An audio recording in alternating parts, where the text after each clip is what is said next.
यह रंगों का देश है। यहाँ विविधता में एकता और एकता में विविधता है। यहाँ की संस्कृति ही इसकी धरोहर है। तो आइए देखते हैं इस संस्कृति की कुछ झलकियां।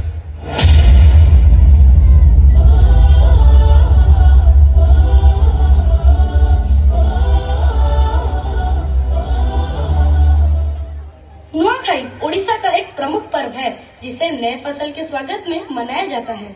बछरटाके थोरे आसी आमर तिहार, बछरटाके थोरे आसी आमर तिहार, मानता गुंता बड़ बड़ खा समकुमर नुआखाई जुहार। भुदर कादो सल्लुचे, नद नलिया उछलुचे, लुकलुकानी खेलुछन छाया आर खरा। आठ धान गुड़ा धान साठिया अन्नपूर्णा पातला न केरा केरा। झाकर दादा शंकर घरे नुआ धान खेड़े खेड़े देलान आर तार अढ़िया नेलान। खीरी पुरी मोड़ा सुआली पिठाती महकी जाऊ